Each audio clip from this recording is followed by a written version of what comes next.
जय भीम। मेरा ईमान ये कहता है जरूर आएगा, इन अंधेरों का उजाला भी जरूर आएगा। गर ये बहुजन के सभी नेता एक हो जाए, मुल्क में राज तो अपना भी जरूर आएगा। मेरा ईमान ये कहता है जरूर आएगा। कि मुर्दा लोहे को औजार बनाने वाले, अपनी आंखों के आंसुओं को अंगार बनाने वाले हमें तो मजबूर कर रखा है हमारे नेताओं ने, वरना हम है इस मुल्क की सरकार बनाने वाले। यहां साथियों, आज चर्चा करेंगे देश में डूबती बहुजन राजनीति और सामाजिक परिवर्तन की इस मूवमेंट के बारे में, जिस मूवमेंट को ज्योतिबा फूले, छत्रपति शाहू जी महाराज, पेरियार, ललई, डॉक्टर अंबेडकर और उनके बाद मान्यवर कांशी राम साहब ने बड़े त्याग, समर्पण, बलिदान के साथ, किसी ने अपने बच्चों की कुर्बानियां दी, किसी ने अपने मान सम्मान स्वाभिमान की चिंता नहीं की और किसी ने अपना घर परिवार छोड़ दिया, जीवन अविवाहित रहे। इस मूवमेंट, इस विचारधारा को आगे बढ़ाने के लिए, जिन लोगों के गले में हांडी पीछे झाड़ू हुआ करती थी, उन लोगों को इस देश की शासक जमात बनाने के लिए, उन लोगों को इस मुल्क का हुक्मरान बनाने के लिए, उन लोगों ने अपना घर परिवार सब कुछ छोड़ दिया। आज उनका मूवमेंट, उनका मिशन कहां है? देश में 27 से 28 राज्य हैं, 29 राज्य हैं, लेकिन हमारी एक भी प्रदेश में सरकार नहीं है। अंबेडकर वादियों की एक भी प्रदेश में सरकार नहीं है। इन सबका जिम्मेदार कौन है? साथियों, बीती 23 जुलाई को डॉक्टर अंबेडकर की जन्मस्थली मध्य प्रदेश के महू से हमने एक संकल्प की शुरुआत की थी कि बहुजन जागो मार्च, और उसका उद्देश्य बहुजन नेताओं साथ में आओ, क्योंकि हम अच्छे से जानते थे कि बिखरा हुआ समाज कभी शासक नहीं बन सकता है, बिखरा हुआ समाज इस देश का हुक्मरान नहीं बन सकता है। इस बात को हम अच्छे से जानते थे, लेकिन हमारे नेता अपने अहम में मस्त थे, हमारे नेता अपने गुरूर को तोड़ने को तैयार नहीं थे। हम गांव गांव, गली गली, शहर शहर, प्रदेश प्रदेश भटके। हमारे समाज ने हमारी इस मांग का भरपूर समर्थन किया। 1000, 2000, 3000, 5000 लोगों की भीड़ ने हमारी उस बहुजन जागो मार्च पैदल यात्रा का समर्थन करते हुए हमारी आवाज में बहुजन नेताओं साथ में आओ अपनी आवाज मिलाकर इस नारे को बुलंद करते हुए अपने नेताओं को ललकारा। लेकिन हमारे नेताओं का गुरूर नहीं टूटा, हमारे नेताओं ने अपना अहम नहीं छोड़ा। हमारे नेता मंदमस्त रहे अपने काम को करने में, हमारे नेता मंदमस्त रहे अपने गुरूर में, जिसका दुष्परिणाम निकल कर आया। दुष्परिणाम निकल कर यह आया कि राजस्थान, मध्य प्रदेश और तमाम जगह भी इलेक्शंस हुए विधानसभा के, और हम मान्यवर कांशी राम साहब, डॉक्टर अंबेडकर के वंशज, उनसे बड़ा राजनीतिज्ञ डॉक्टर और मान्यवर कांशी राम साहब से सामाजिक परिवर्तन, उनसे बड़ा कोई महानायक हो सकता है, लेकिन उनका मूवमेंट, उनकी विचारधारा कहां है? साथियों, बड़ी तकलीफ होती है, बड़ा दुख होता है, बड़ी अंदर से ये तकलीफ होती है कि यार आखिर मूवमेंट आज कहां जा रहा है। हमारा ईमान तो ये कहता है कि हम लोग इस देश के हुक्मरान जरूर बने, लेकिन कैसे? हमारे नेताओं का अहम नहीं टूटेगा, हमारे नेता अपने घमंड में मस्त रहेंगे, तो क्या हम इस देश के हुक्मरान बन जाएंगे?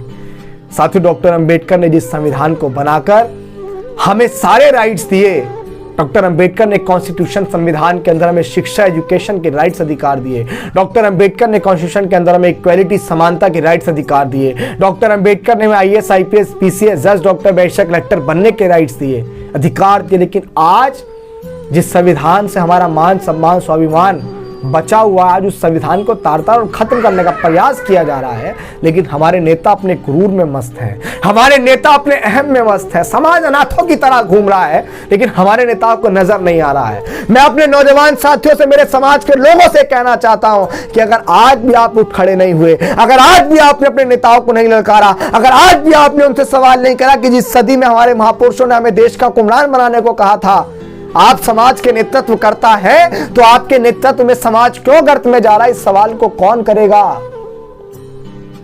क्या हम अपने नेताओं को यूं छोड़ देंगे कोठों में मस्त?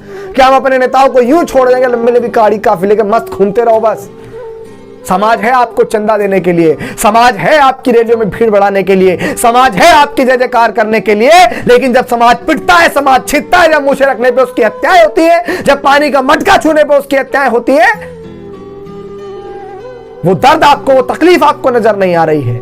हम बेशक आंदोलन करते हैं, लेकिन उस आंदोलन से कुछ नहीं होगा। इस देश में जब तक हम लोग सत्ता का आंदोलन नहीं करेंगे, जब तक इस देश में एकजुट होकर हम लोग सत्ता की ओर नहीं बढ़ेंगे। डॉक्टर अंबेडकर ने, मान्यवर कांशीराम साहब ने कहा था कि बिखरा हुआ समाज कभी शासक नहीं बन सकता है, और जिसके हुक्मरान नहीं होते उनके ऊपर शोषण अत्याचार निरंतर होते रहते हैं। और आज हमारे हुक्मरान नहीं है, इसीलिए हमारे ऊपर शोषण अत्याचार निरंतर है। मैं पुनः समाज के तमाम अंबेडकरवादी नेताओं से कहना चाहता हूं कि अपने अहम को छोड़कर एकजुट हो जाइए, वरना ये समाज जब आपको फर्श से अर्श तक पहुंचा सकता है, तो ये समाज आपका विरोध करना भी जानता है, ये समाज आपको खदेड़ना भी जानता है। ये समाज जब आपको स्थापित कर सकता है, तो ये समाज आपसे सवाल कर सकता है, क्योंकि समाज से बड़े ना आप हैं, ना इस मूवमेंट से बड़े आप हैं, ना इस विचारधारा से बड़े आप हैं। आरक्षण की वजह से जितने लोग नौकरियों पर लगे, उनसे मेरा कहना है, जो रिटायर भी हो चुके बुद्धिजीवी लोग, उनसे भी कहना, बड़े बुजुर्गों से कहना है कि अगर आप भी आने वाली पीढ़ियों के भविष्य के बारे में नहीं सोचेंगे तो कौन सोचेगा। आपको तो आरक्षण की वजह से नौकरियां मिली, लेकिन आपके आने वाली पीढ़ी बर्बाद हो जाएगी। आपको उठ खड़े होना पड़ेगा। बहुजन समाज के अंदर बहुत सारी पार्टियां हैं, बहुजन समाज के अंदर बहुत सारे संगठन हैं। इस समाज के अंदर अगर किसी चीज की कमी है तो वो संघ की कमी है, क्योंकि संघ के अंदर कोई मुख्य चेहरा नहीं होता है, संघ होता है। वहां पे प्रत्येक कार्यकर्ता की अपनी अलग जिम्मेदारी होती है, और वो तमाम लोग अपनी विचारधारा को आगे बढ़ाने के लिए काम करते हैं। वो व्यक्ति पूजा नहीं करते हैं, वो किसी पार्टी संगठन की कट्टरता नहीं रखते हैं, वो सिर्फ और सिर्फ अपनी विचारधारा की कट्टरता रखते हैं। और जब तक हम इस बहुजन समाज के अंदर संघ नहीं बना देंगे, जब तक समाज का भला नहीं होगा। मैं नेताओं से फिर हाथ जोड़कर निवेदन कर रहा हूं, एकजुट हो जाइए। आने वाला लोकसभा के इलेक्शन बहुत नजदीक है। इससे बड़ा आईना आपके लिए क्या हो सकता है। आप राजस्थान हार गए, आप मध्य प्रदेश हार गए, कर्नाटक, तेलंगाना और तमाम जगह आप हार गए। एक भी स्टेट में हमारी सरकार नहीं, आबादी हमारी सबसे ज्यादा है। आखिरी में सिर्फ इतना कहूंगा कि बंद मुट्ठी लाख की और खुली मुट्ठी खाक की। आप देख लीजिए, जब हमारी बंद मुट्ठी थी, हमारे तमाम लोग एकजुट थे, तब हम लोग बहुत अच्छी अपनी राजनीति में पकड़ बनाते चले जा रहे थे। लेकिन आज बहुजन राजनीति का दूर दूर तक कोई अस्तित्व नजर नहीं आ रहा है। क्यों? क्योंकि हम लोग अपने गुरु को तोड़ना नहीं चाह रहे हैं, क्योंकि हम लोग मूवमेंट में काम करने वाले छोटे से कार्यकर्ता को भी सम्मान देना नहीं जानते हैं। उसको हम कहते हैं अरे ये क्या करेगा, तो छोटा सा निकल पड़ा है घर से। लेकिन हम लोग विचारधारा को नहीं देख रहे हैं। इस विचारधारा को बढ़ाने के लिए संकल्पित होना पड़ेगा, और सामाजिक परिवर्तन की मूवमेंट को, सामाजिक परिवर्तन की मुहिम को पुनः जिंदा करना पड़ेगा। मान्यवर कांशीराम साहब के जो कैडर थे, उन कैडर को पुनः चलाना पड़ेगा। अगर इस समाज से उन कैडरों को दोबारा जल्दी से शुरू नहीं किया गया तो समाज बिल्कुल खत्म हो जाएगा, नस्ते नाबूद हो जाएगा। जो राजनीति, बहुजन राजनीति आज राजस्थान, मध्य प्रदेश, तमाम जगह नस्ते नाबूद हो गई है, उस राजनीति का कोई अस्तित्व नहीं बचेगा। हमारा निवेदन है, हाथ जोड़ के निवेदन है कि तमाम संगठन के लोग, सामाजिक लोग इस मांग को उठाइए, समाज को उठाइए, अपने अपने बैनर तले उठाइए। हम नहीं कहते कि आप किसी चेहरे के पीछे आइए, जहां भी आप है वहां से उठाइए कि बहुजन नेताओं साथ में आओ, और बहुत जल्दी रणनीति बनाकर अपने नेताओं के काफिले और रैलियों को रोकना। कोई नहीं निकल के आएगा तो हम शुरू करेंगे, क्योंकि हम लोग समाज के अस्तित्व को बचाने निकले। इस विचारधारा से बड़ा, इस विचारधारा से अहम हमारे लिए ना कोई नेता है, ना कोई पार्टी है। अगर विचारधारा आगे बढ़ेगी तो नेता सर्वोपरि है, और अगर विचारधारा खत्म होगी तो नेताओं को खदेड़ना हम अच्छे से जानते हैं। जय भीम, जय भारत, जय संविधान।